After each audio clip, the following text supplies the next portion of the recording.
Hey guys, it's Melissa here from melissaoatman.com. Welcome to another episode of Awaken Your Inner Awesomeness, the weekly podcast devoted to all things spirituality and self-improvement. I am so delighted you're here with me today. Today I'm going to be talking about what happens when we don't process our emotions. What are the physical and physiological things that can happen to us when we don't allow ourselves to really feel our feelings? This is really a close topic for me this week because we've had a situation going on with someone in my family where they've never properly dealt with grief. And because of that, there's a lot of self-sabotaging going on. It's really, really hard to watch, but I thought that I would share with you kind of what's happening in my own life and teach you why you need to process your emotions. Honestly, one of the main reasons that I wrote my book, Beautiful Mourning, which I'm so excited just released a week ago or so, I wrote the book because I had to witness certain family members become distant and become people that I didn't really recognize anymore. And it was such a weird thing to witness. It didn't happen overnight, but it slowly happened. And it really was a hurtful thing. And one of the things I want to talk about, if anyone out there is going through something similar, is the importance of understanding that you cannot save people. You can't be the one always to rush in and make someone process their emotions, heal, and do what they need to do. I wish we could. But there are a lot of people walking around with wounds that they've never healed, and they're bleeding all over people who didn't cut them. You know, I love to say that, but it's true. If you don't heal the wounding that's going on inside you, it's going to spill out everywhere. You're going to see it in different areas of your life. And that's sort of what's been happening with us this week. This has been going on for a while, ever since my mom died, which was in 2023. However, it really imploded this week. So I have a family member who just made bad decisions because he was running from his grief and didn't want to process it. And in doing that, one of the things this person did was to jump into a relationship with someone that the rest of us from far away could see was not a decent person. We're all just looking at him like, what is going on? We just had to sit by and watch. And most of you know that my family was pretty close. We watched this person just completely isolate himself, move away, not really want to be close to the family. And again, you can't make people.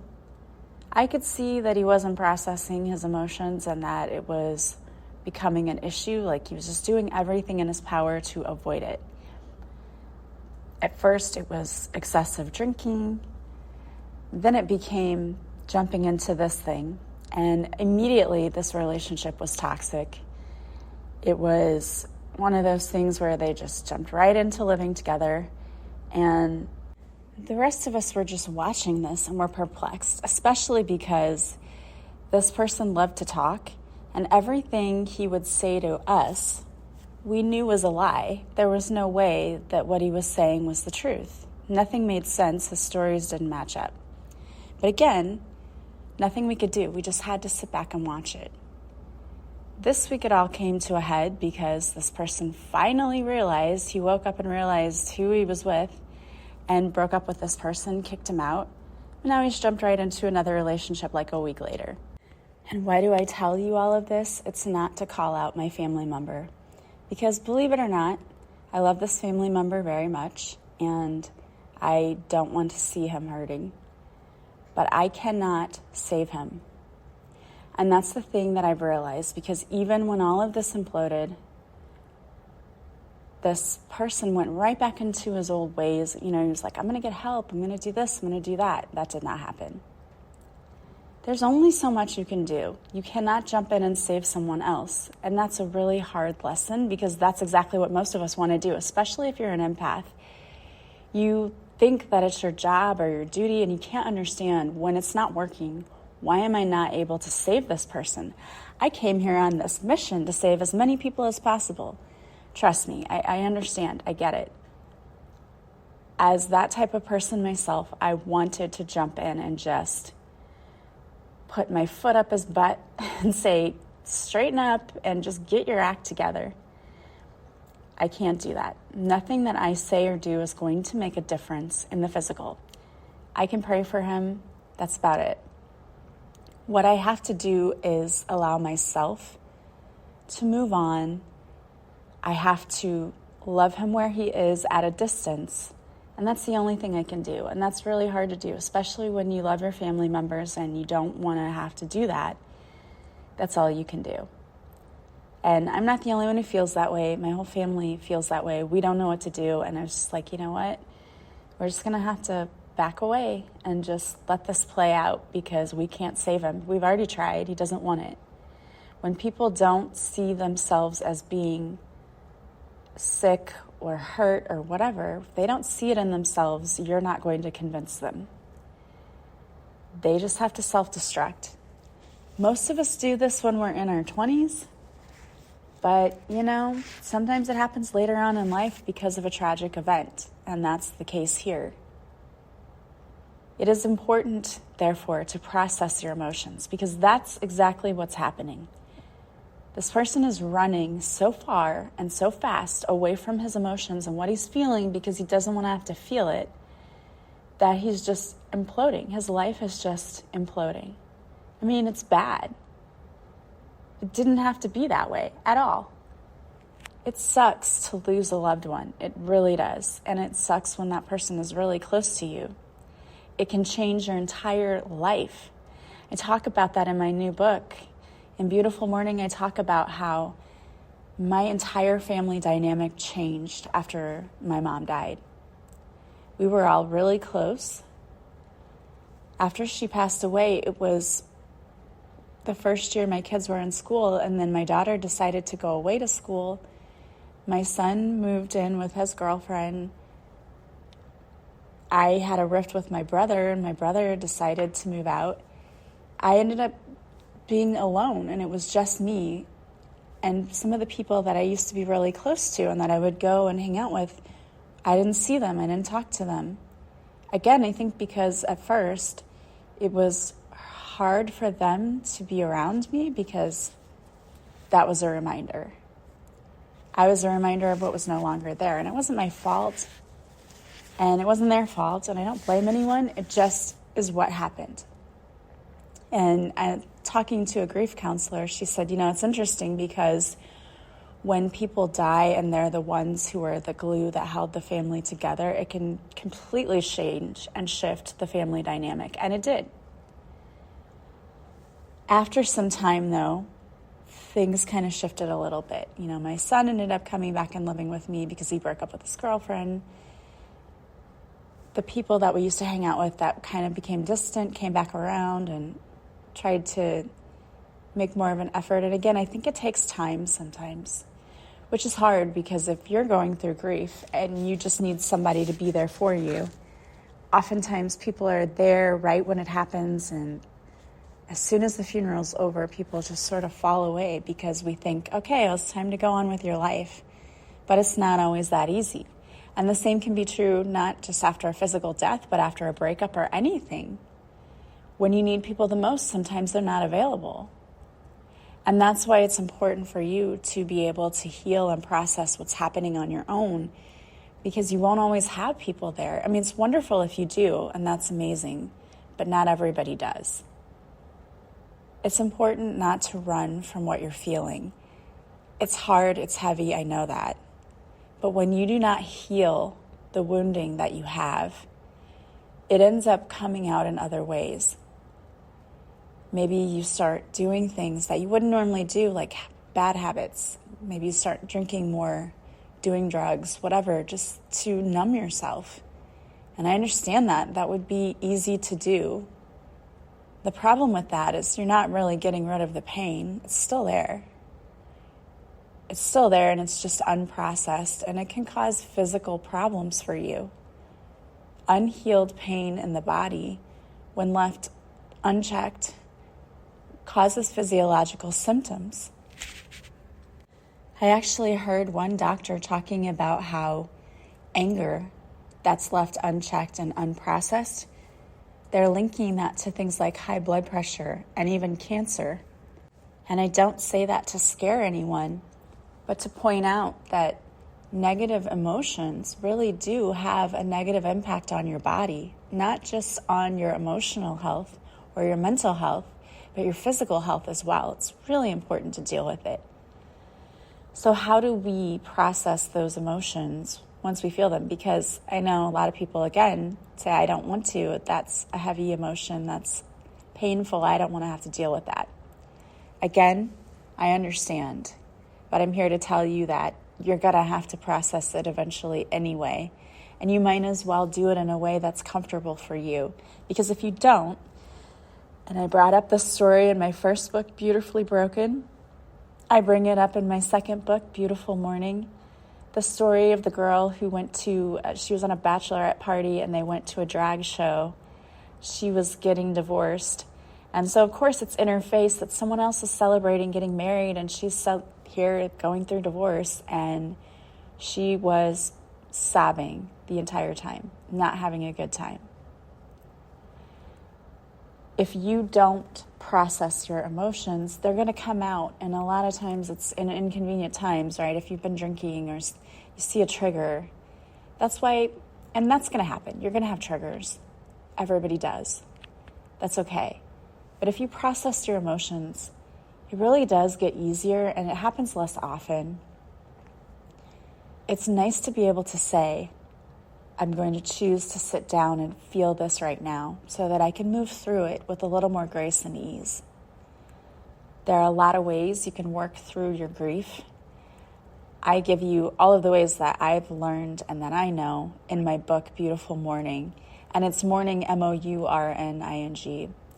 It's available on Amazon, Barnes & Noble, and Apple Books right now. But in it, I talk about all of the things that you can do to help you process your grief. But one of the things that I say is the most important is you have to actually face it. So sit down with yourself when you have time to be alone and ask yourself, what am I feeling? What is it that you're feeling right now? And really lean into that feeling. Okay, I am feeling regret. I'm feeling guilt. I'm feeling anger. This is what I'm feeling. And then I want you to ask yourself, get curious about it. Why am I feeling that way? What is making me feel that way? After my mom passed away, one of the things that I felt a lot of was guilt. And guilt is one of the 5 stages of grief that I talk about. But I ask myself, why am I feeling so guilty? Part of the reason I felt guilty was because I would be stern with my mom and tell her that she wasn't fighting hard enough and she wasn't trying. And at the time, I truly believed that. So I had to come to terms with the fact that it was her journey. She had to fight it the way she wanted to. And no one is allowed to tell you that what you're doing is wrong or right. It just is. She was fighting the way that she knew how, and there wasn't anything that we could do about it. There's nothing you can do you can't save anyone. You can't literally save a dying person. You cannot save someone who's emotionally dying. If they are ready to go, there's nothing you can do. And that was kind of the case there. She was tired of fighting. I felt guilty because I thought we should have been doing more things. When I sat down and I really looked at myself and I asked myself, what is it that I'm feeling? And that guilt came up. What I realized was the guilt was irrational because we did everything we could do. There wasn't anything more we could do. The guilt was irrational. I was torturing myself with it.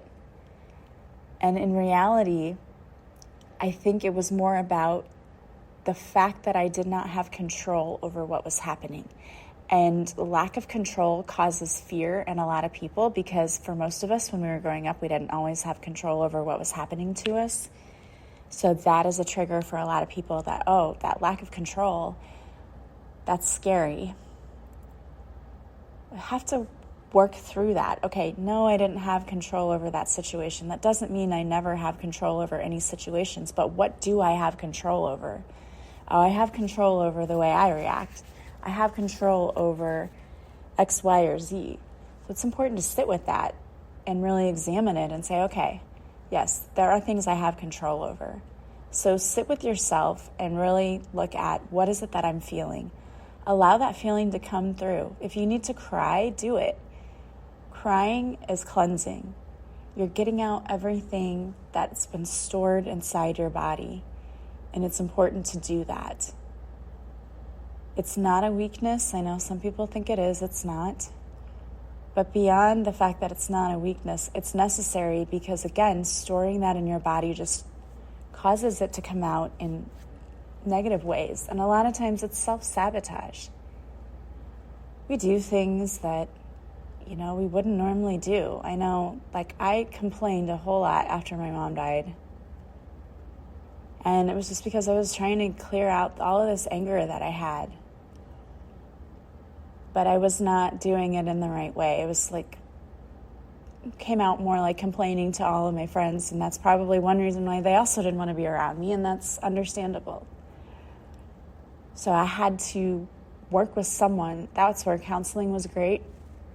I was able to say anything I wanted to. My counselor did not care. She listened and then gave me a different perspective.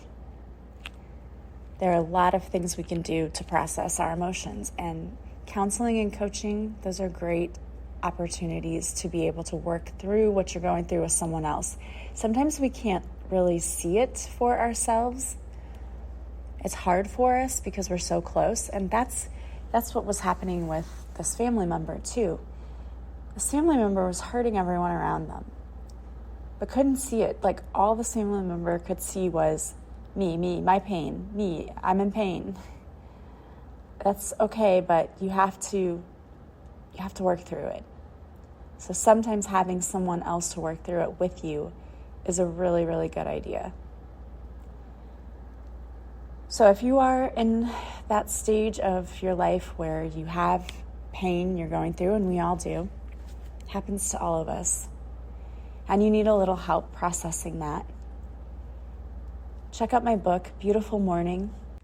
Grief doesn't come just from the loss of a loved one. We grieve through a lot of our lives when we let go of friendships, or we let go of jobs, or anything you can imagine. It can cause incredible grief. It's important to work through it.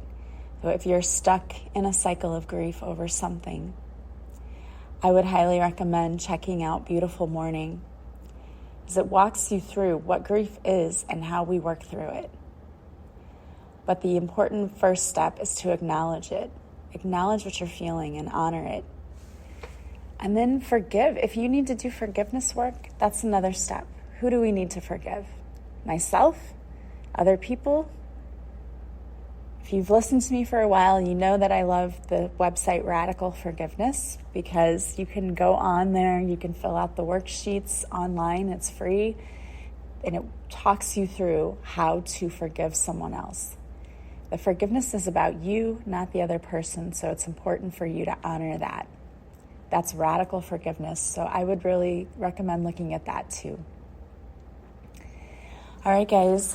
Well, I hope that this was helpful for you today. I wanted to pull a few cards for you, also to give you some messages.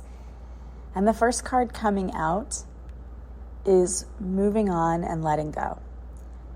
There's a dove on the front of this, which is a symbol of peace for me. We have to let people go sometimes in order to honor our own inner peace.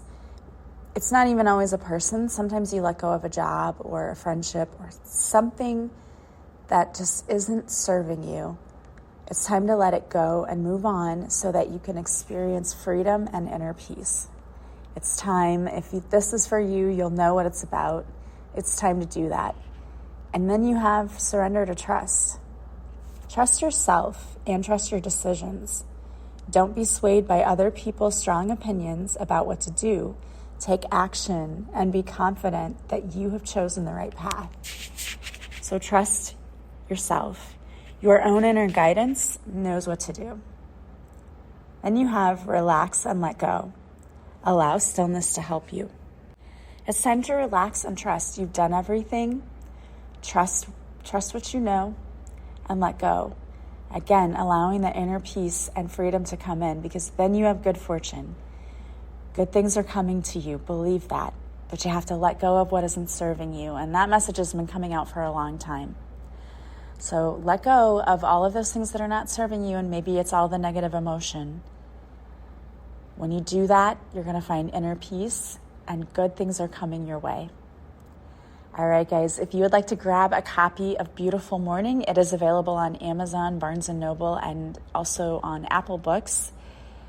The link will be in the show notes as well. You can also join us on Patreon. I go live there each week for my all-inclusive membership, which is $10 a month, but you can join us for a 7-day free trial so you can see what it's like. Anyone who shows up on the live gets a reading. It's just a great group of really, really supportive people, and we have a lot of fun. Plus, you get an extra episode of Awaken Your Inner Awesomeness each week that is not available to the public. I hope you guys have an amazing and beautiful week. I am sending you so much love and light, and I will talk to you soon. Bye, guys.